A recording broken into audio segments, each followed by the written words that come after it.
होती है कहां सुनी। और चलिए आगे बढ़ते हैं। बड़ी खबर आपको बता दें, विधानसभा के मानसून सत्र का आज आखिरी दिन है। सदन में अखिलेश यादव का होगा संबोधन। सीएम योगी विपक्ष के सवालों का जवाब देंगे।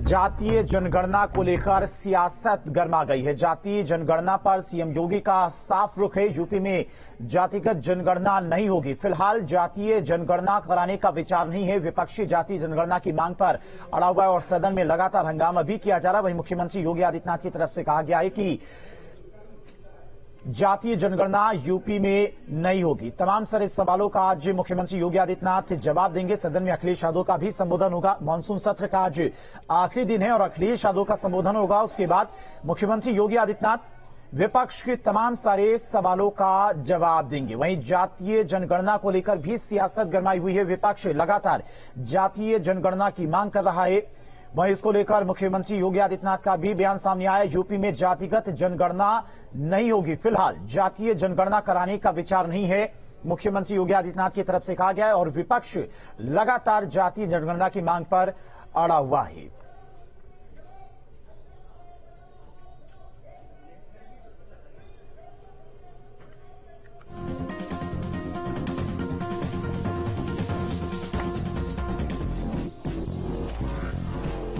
चलिए इसी खबर पर तमाम सारी जानकारी के साथ में लखनऊ से संवाददाता अविनाश सिंह हमारे साथ जुड़ गए। इसके अलावा शिव चौहान आगरा से और ब्रजेश मिश्रा प्रतापगढ़ से, धर्मराज सीतापुर से हमारे साथ जुड़ गए। सबसे पहले अविनाश आपके पास आएंगे। मानसून सत्र का चौथा दिन है। बाकी दिनों की बात करें तो हर रोज विपक्ष की तरफ से हंगामा किया गया, लेकिन आज अखिलेश यादव का संबोधन होगा और उसके बाद मुख्यमंत्री विपक्ष के तमाम सवालों का जवाब देते हुए नजर आएंगे।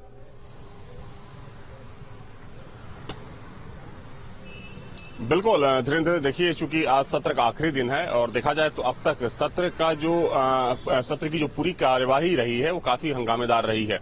हालांकि आज अखिलेश यादव अपनी बात रखेंगे और अब तक जो विपक्ष के सवाल रहे हैं, चाहे हम सूखे की बात करें, बाढ़ की बात करें, बेरोजगारी, किसानी, महंगाई की बात करें या फिर जिस तरीके से बिजली को लेकर विपक्ष हमलावर है सरकार पर, तो इन तमाम मुद्दों को लेकर आज मुख्यमंत्री माना जा रहा है कि दोपहर बाद विपक्ष के सवालों का जवाब देंगे। देखिए ये जो सत्र इसलिए भी महत्वपूर्ण रहा क्योंकि इस सत्र में चूंकि कई ऐसे बिल थे जिसको सरकार लेकर आई थी। तकरीबन 1 दर्जन से ज्यादा ऐसे बिल थे जिसमें शिक्षा से जुड़े सबसे ज्यादा बिल थे। तमाम ऐसे बिल थे जो शोधन से संबंधित थे। और वहीं अगर हम बात करें तो मुरादाबाद दंगे को लेकर जिस तरीके से सरकार ने रिपोर्ट पेश की, हालांकि उस पर चर्चा तो नहीं हुई लेकिन कहीं ना कहीं उस पर सियासत जरूर हुई। लेकिन आज देखने वाली बात यह होगी कि आज सदन के अंदर अखिलेश यादव किन मुद्दों को उठाते हैं और उस पर सीएम योगी का क्या जवाब होता है। लेकिन पहले से संभावित माना जा रहा है धीरेन्द्र की, चाहे हम जातीय जनगणना की बात करें या फिर मणिपुर की घटना, चूंकि सत्र जब शुरू हुआ था तो पहले दिन ही विपक्ष ने खासतौर पर समाजवादी पार्टी ने मणिपुर की घटना को लेकर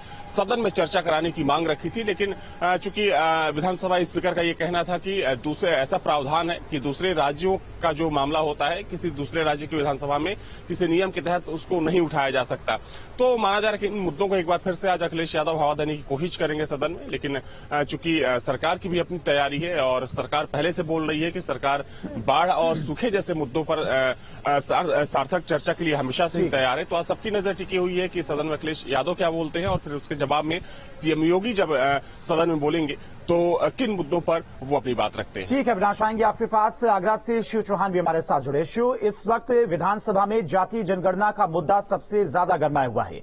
आगरा की बात करें तो वहां पर जातीय जनगणना को लेकर लोगों की क्या कुछ राय है?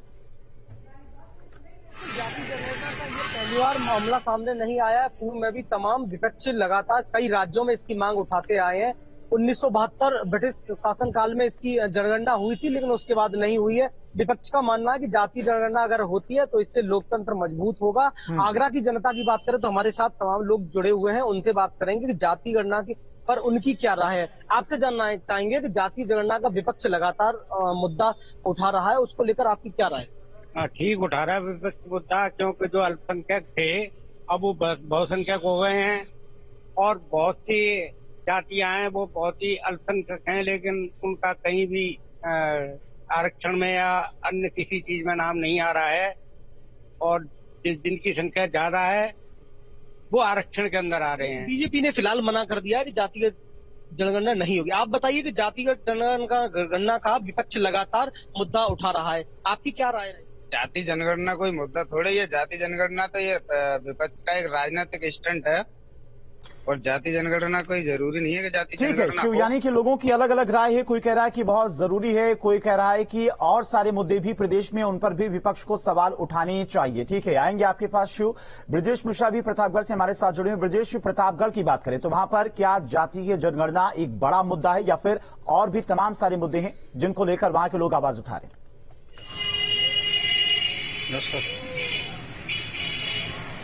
बिल्कुल, देखिए जाति जनगणना लेकर लगातार घमासान चल रहा है। समाजवादी पार्टी ने अपने 2022 के घोषणा पत्र में भी जाति जनगणना की बात कही थी और बिहार में जिस तरीके से जाति जनगणना चल रही है उसके बाद जो राजस्थान की अशोक गहलोत सरकार है वो भी जाति जनगणना के पक्ष में है।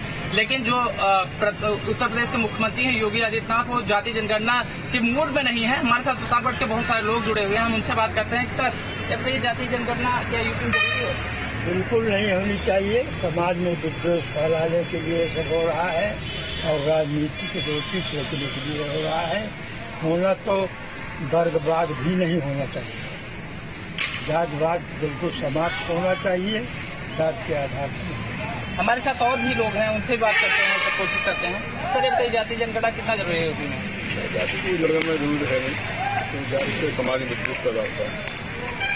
ठीक है, तो यहाँ पे हमारे साथ और लोगों की अलग अलग राय है। आप लोगों से बातचीत करिए, आपके पास आएंगे। धर्मराज भी सीतापुर से हमारे साथ जुड़े हुए हैं। धर्मराज, सीतापुर की अगर बात करें तो वहां पर स्थानीय लोगों का सबसे बड़ा मुद्दा क्या वाकई में जातीय जनगणना एक बड़ा मुद्दा 2024 के चुनाव में बनने वाला है? जी, मैं आपको बिल्कुल बता दूं कि सीतापुर में भी जो लगातार चर्चाएं जारी हैं जाति जनगणना को लेकर। हमारे साथ जो है कुछ जो है सीतापुर के साथी मौजूद हैं, उनसे आइए जानते हैं। सर, क्या नाम आपका है? जाति जनगणना को लेकर क्या कहेंगे? मेरा नाम भगवती गुप्ता है और जाति जनगणना के विषय में हम ये कहना चाह रहे हैं कि हमारे उत्तर प्रदेश में अभी इस प्रकार की कोई अभी आवश्यकता नजर नहीं आती, क्योंकि बिहार सरकार ने इस सुप्रीम कोर्ट के निर्देश पे जो उनके यहाँ जाति जनगणना शुरू हो रही है तो उसके विषय में है। चूंकि वहाँ 215 जातियां हैं, उन्होंने प्रत्येक जात के लिए अलग अलग कोड रखा हुआ है और जिसमें प्रत्येक व्यक्ति को अपने परिवार के विषय में, आय के विषय में, मकान के विषय में, संपत्ति के विषय के साथ साथ में अपनी जात भी बतानी होगी।